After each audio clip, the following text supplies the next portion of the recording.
Assalamualaikum warahmatullahi wabarakatuh. Waalaikumsalam warahmatullahi Waalaikumsalam warahmatullahi wabarakatuh. wabarakatuh. Sebelumnya, kami dari kelompok 1 kelas ekstensi akan menjelaskan tentang perbandingan dua data pendapatan penjualan benih ikan bulan September dan bulan Oktober menggunakan aplikasi SPSS. Sebelumnya, izin memperkenalkan diri, nama saya Maitri Ayu Handini, NPM 203111034, bersama dengan dua rekan saya, yaitu Ahmad Setiawan, NPM 203111440, dan Husnul Khotimah dengan NPM 203111121. Yang pertama akan dijelaskan oleh rekan saya, Ahmad Setiawan. Assalamualaikum warahmatullahi wabarakatuh.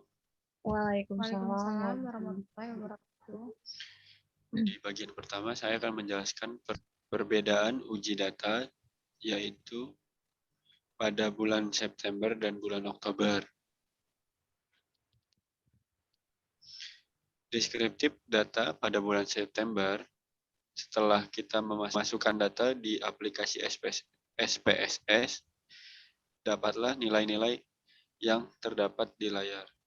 Yang pertama, dengan MEAN 234.000,00, 95% confidence dengan lower bound 1340479,76, dengan interval for MEAN-nya di upper bound 333.9520,24, 5% treatment MEAN 23.000,00, mediannya 18.000,00,00, variannya 48.000,000,000, standar deviasinya 804984,472, dengan nilai minimumnya 18.000,000, nilai maksimumnya 36.000,000, ranknya 18.000,000, interquartile ranknya 135.000,000, skewness-nya 1,258, kurtosisnya 0,313. Dari data di atas didapatlah dengan grafik normal key plots-nya, yaitu dengan 3 titik. Yang titik pertama di antara 1.500.000 sampai dengan 2 juta. Di titik kedua terdapat nilai 2.500.000 sampai 3 juta. Dan titik ketiga terdapat 3.500.000 sampai 4 juta. Dan deskriptif data bulan Oktober, yaitu MEAN-nya 6924705,88, 95% confidence lower bound 4266906,32, interval for MEAN-nya upper bound 9582505,44, 5% treatment MEAN-nya 4341117,65, mediannya 72.000,000,00, variannya 26721470,470,588,234, standar deviasinya 5169282,007, nilai minimumnya 108.000, nilai maksimumnya 2160,000, nilai ranknya 2052,000, interquartile ranknya 23.000, skewness-nya 1,360, dan kurtosisnya 2,815. Normal key plot-nya dari bulan Oktober terdapat banyak titik, dari nilai 0 hingga 25 juta terdapat titik pada bulan Oktober. Dapat kita lihat perbedaan pendapatan bulan September dan bulan Oktober, yaitu cukup signifikan dikarenakan pendapatan pada bulan September lebih kecil daripada bulan Oktober, yaitu pada bulan September pendapatannya 42.440.000, Sedangkan bulan Oktober 91.380.000. Kemudian akan dilanjutkan oleh rekan saya yaitu Husnul Khotimah. Perbedaan uji data ada dua, yaitu uji normalitas data dan uji homogenitas data. Di sini saya akan menjelaskan tentang uji normalitas data. 1. Hipotesis. Hipotesis H0 dan H1. H0 sama dengan data pendapatan penjualan distribusi normal. Sedangkan H1 sama dengan data pendapatan penjualan tidak berdistribusi normal. Hipotesis yang diuji dengan uji T satu pihak, rata-rata nilai pendapatan pada data penjualan benih ikan bulan September dan Oktober. Derah kritis, signifikan kurang dari taraf signifikan sama dengan H01, signifikan lebih dari taraf signifikan sama dengan H1.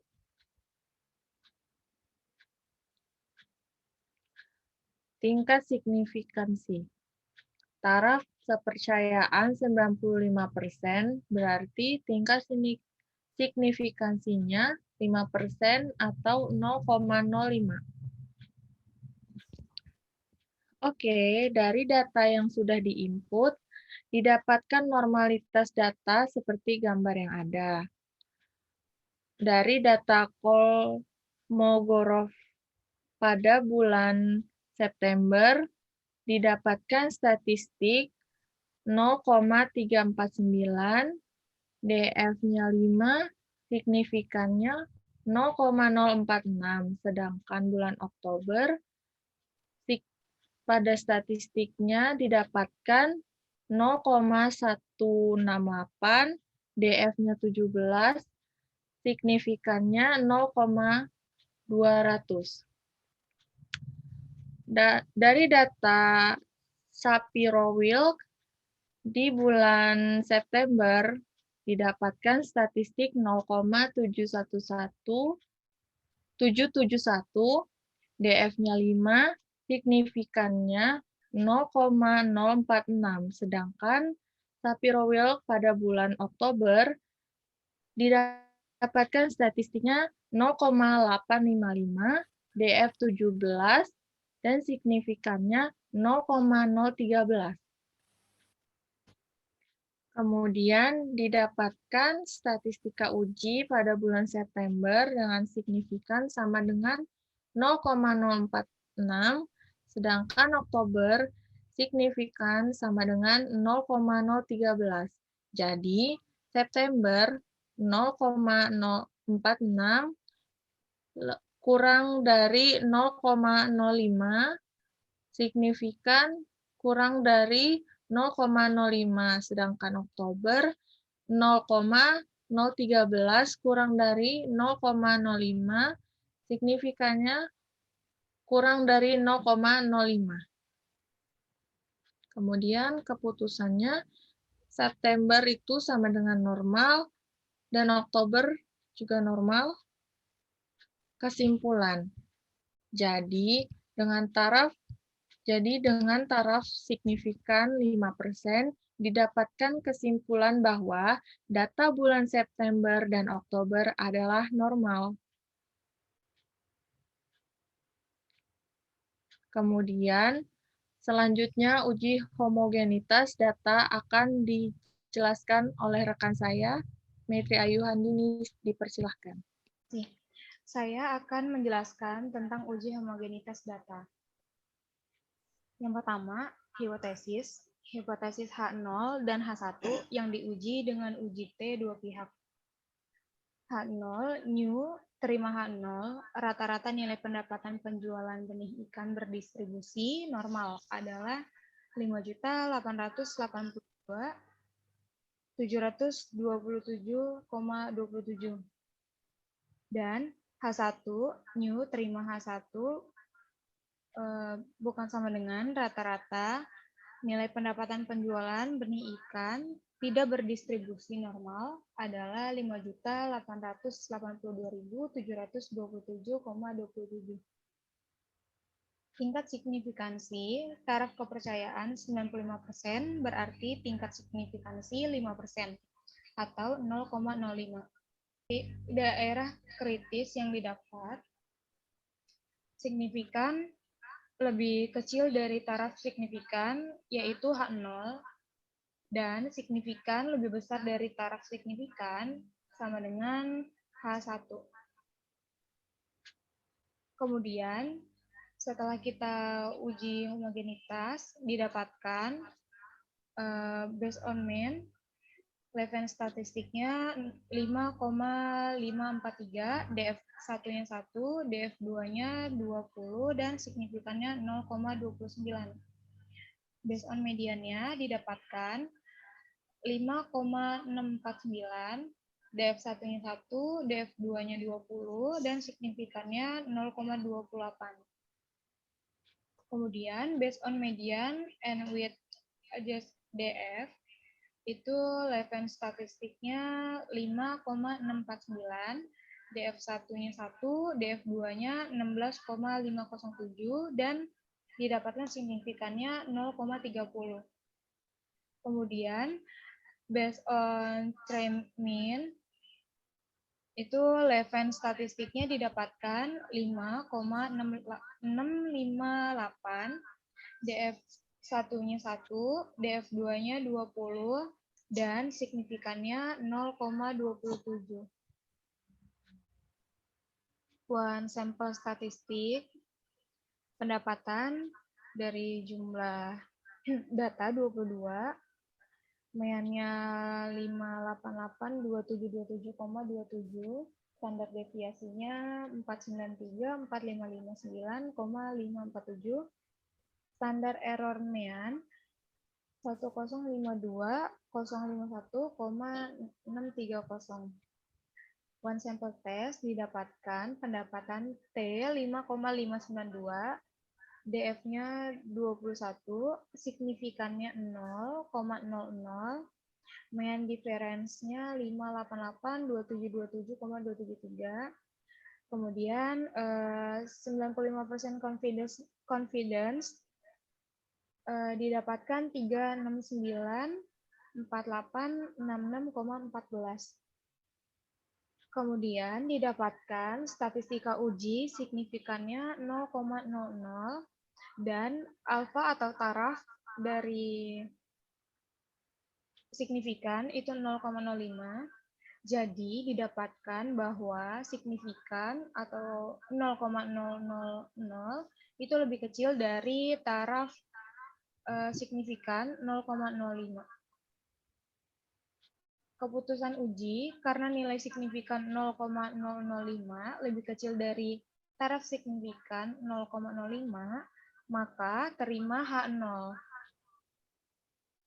Kesimpulan yang didapat, jadi dengan tingkat signifikan 0,5 didapatkan kesimpulan rata-rata pendapatan penjualan benih ikan, yaitu 5.882.727,27. Kemudian di sini ada tes Whitney. Di sini kita bisa lihat total data, total N, itu ada 22. Mean Whitney itu 68,500. Kemudian ada Wilcoxon W, didapatkan 221,500. Kemudian ada tes statistik, itu didapatkan 68,500. Standar errornya 12,659. Standar tes statistiknya didapatkan 2,054. Kemudian ada asymptotic signifikan, 2 side test itu didapatkan 0,040. Dan yang terakhir ada exact signifikan, 2 side test itu didapatkan 0,039. Keputusan uji karena nilai signifikan 0,040 itu lebih kecil dari taraf signifikan 0,05, maka terima H0.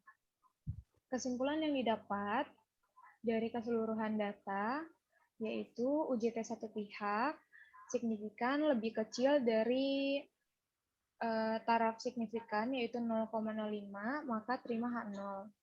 Kemudian ada uji normalitas data, H0 normal dan H1 normal.